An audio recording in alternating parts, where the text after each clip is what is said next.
Hi, and welcome to Storytime with Angel. We're a little bit late this week for our excerpt, but that's all right, better late than never. Today I'm going to do an excerpt for you from the second Aura novel. Aura is an urban fantasy series that I'm writing with Ballora Quinn. The folks on my Facebook page requested an excerpt this week from the second book, which is Flax's Pursuit. The first book was Quinn's Gambit. That's been out for a bit.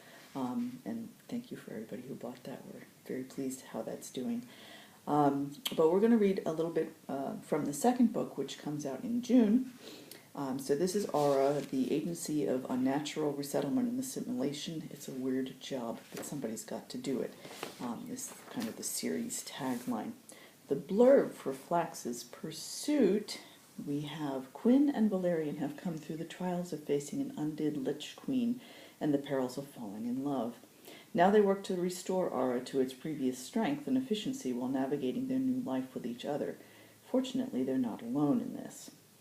Kai Hiltus has taken over as head of the research department in Aura and has become everyone's favorite workaholic, everyone except his lover Tenzin, who has had enough of his late nights and broken promises. As Kai tries to salvage his relationship, he finds a teacher for Quinn, who also happens to be one of Valerian's newest officers, Flax Wolfheart, a sexy elf with trouble written all over him. Flax has motives beyond simply teaching Quinn to control his magic. He's trying to recover from his own losses and failures, but he has a plan. The two newest elvish crossovers, Ash and Sage, are sizzling hot and might even like him. With them as backup, he tracks a deadly stone mage and figures out how to teach Quinn. Flax sees his chance to impress Val and snag a place by his captain's side. On the hunt for both danger and redemption, Flax's pursuit leads him ultimately down trails he never expected. All right. So here we are in Flax's Pursuit. This is near the beginning. Quinn smiled as he watched the way the tailored coat settled on Val's broad shoulders and allowed himself a wistful moment to let his eyes roam up and down Val's frame. He closed the door behind him and leaned against it, his face full of mischief. "Are you sure we have to run right off?" Val gave him a smile, though it was a distracted one. "Call from homicide, I'm afraid so." "Aww." Quinn pretended to pout for a second, but he moved to the side and reopened the door. "So what happened? Someone piss off the wrong crossover? Or did some trigger-happy asshole shoot someone?" "Neither." Val shook his head as they headed for the stairs. "Someone turned an old woman to stone, NYPD claims." Quinn frowned as he processed that information. "Yeah? That's unusual. I take it they don't know who or what did it if they're calling Aura in. What can turn people into stone?" Val frowned, clearly disturbed. "Several things in my world, but none of those have been recorded as coming through here. Basilisks, gorgons, cockatrices." Quinn snickered and then stifled it. It wasn't exactly something to laugh about. He cleared his throat. "Could there have been an event that was missed? Maybe the precogs didn't pick one up?" he asked as they exited the office. "Oh, yes, it's possible, or something could have come through in the early days and remained hidden. That's why I need someone with me who can scent certain things." Quinn gave him a crooked grin. "I don't exactly smell them. Well, unless they're particularly stinky." Valerian knew that, of course. In fact, his nose was far better than Quinn's. "So are we going right to the crime scene?" "Yes, directly there." Val fished the keys from his pocket as they approached the garage. "How was your meeting?" Quinn hesitated, frowning slightly as he thought about how to answer that.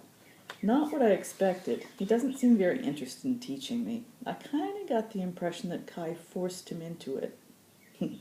"That sounds rather like Kai. Who was this not interested person?" "Flax Wolfheart. He's an elf," Quinn added, rather unnecessarily, with a name like that. Val leaned in to kiss the top of Quinn's head. "Ah, that one. He's young, bit of a hothead. Give him a chance. He has skills that mirror yours and could teach you." Quinn didn't think it was a matter of giving him a chance, since the meeting had felt more like an interview and not even a mutual one. More like Flax was the one giving Quinn a chance and would drop him like a hot rock if he felt he was wasting his time. He kept his mouth shut, though, not wanting to sound like he was complaining already. "I guess," He tried not to sound too sullen. "I'm supposed to call him tonight and set up another meeting." They reached the car and got in. Just as Val pulled out onto the street, an annoying jangle went off in Quinn's pocket and made him jump. He still wasn't used to the cell phone. Kai thought it was more than a little odd how much he resisted the technology, given that every other person Quinn's age was so excessively attached to the devices. Speaking of the devil, or in this case, the drow. "Hello, Kai," Quinn answered. "Good. You have it on. I won't have to send Brianna after you again. How did the meeting go?" "Nice of you to call. I'm doing great. Thanks for asking," Quinn said sarcastically. "It went fine. Why do you ask?" He decided he wasn't going to give Kai the satisfaction of knowing how badly it had gone. Kai grunted softly on the other end of the connection. "I was certain you would storm up to my office to tell me all about it afterwards." "I didn't have time. I'm with Val. He might need my help with a case." "Ah." Rustling on the other end probably meant Kai was tucking the phone between chin and shoulder while he multitasked. "I will save you the trouble of coming to shout at me in person then, though you seem to enjoy it. I picked Flax because he is much like you in many ways, and because I have leverage. If he refuses to teach you, or if he does less than you feel he should, simply let me know. Easily fixed." Quinn narrowed his eyes suspiciously, although Kai couldn't see his expression. Obviously, Kai was already expecting trouble. The question was why, and what type of leverage was he talking about, and why exactly did he think he and Flax were alike? As far as Quinn could see, they were nothing alike, and the elf obviously didn't like him already, for some reason. He didn't ask any of his questions, not yet anyway. "Don't worry about it, it'll be fine." That should throw him off until Quinn could figure out what the drow was up to. Good. Kai heaved a sigh, most likely at whatever he was taking up the other half of his attention. "Tell Val to call me about whatever this thing is that takes the captain out of his department." "No need," Val said on a chuckle after Kai hung up. "I heard him. How could I forget after his harangue about keeping research in the loop?" "Well, technically, I'm part of research, so you did keep us in the loop," Quinn said.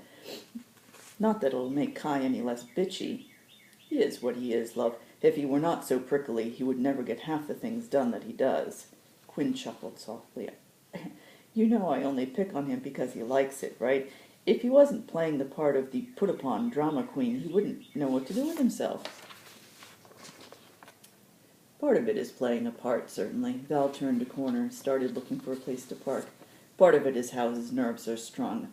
Someday he will push himself too far, ask too much of himself because he truly is strung so tightly and wishes for everything to be perfect. If he were human, they would most likely call him OCD and medicate him." "He probably could do with some medicating anyway," Quinn muttered, only half joking. "Look." He pointed to where a police cruiser was parked on the street in front of an alley, cordoned off with yellow tape. "That must be the place." Yes. Val's teasing vanished when he parked the car and exited all business as he approached the uniforms with his badge in hand. "Captain Hartgrove from Aura Homicide called me in." One of the officers leaned into the alley and called out, "Hey, Lou, the elf cop's here." Val took a step forward, but the uniformed officer held up his hand. "Sorry, Captain, no civvies allowed." He gestured at Quinn. "He's a consultant for the department," Val explained, waving Quinn forward and not stopping. Quinn kept a serious expression on his face as he moved up by Val's side, but it was hard not to flash a smile. He liked how Val could do that when he wanted. Even though what he said was completely true, the cop could still have insisted, but the way Val said it and the way he kept moving made it seem like he didn't need any approval from anyone to do whatever the hell he wanted. He had never figured that he would fall for a dominant type of guy, but in his heart of hearts he had to admit that it got him hot when other people automatically deferred to Val, without him even having to act menacing or throw his weight around. It was just something people seemed to sense. Quinn walked at Val's side as they made their way to the mouth of the alley, and no one else stopped them. Once they got a view of the crime scene, they both slowed down, taking everything in. Quinn's eyes went right to the statue near the dumpster, only he knew it wasn't really a statue. This had been a person.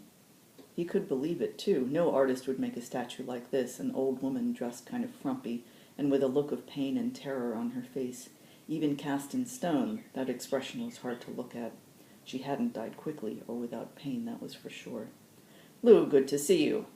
Val's voice was distracted as he greeted the detective. "Anyone able to ID the victim?" "Not a complete one." Lou shoved his hands back into his pockets. "All the shop owners around here can tell me as her name was Gertie. They just knew her as she was a crazy cat lady." Quinn suddenly drew in a quick breath. "Mama Cats." The detective looked at Quinn, his brows pulled down over his eyes. "You knew her?"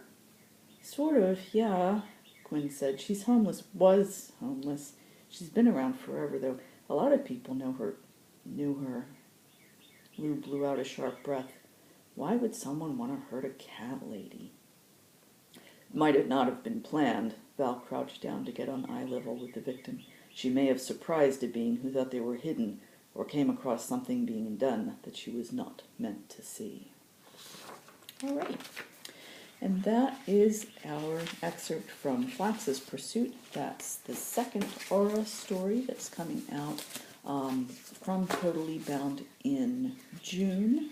It's June 12th, I believe it is. And then the general distribution release is July 10th. So that's to Amazon and all those other places.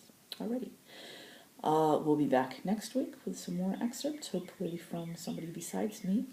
And we will see you then. Thanks for coming. Thanks for listening.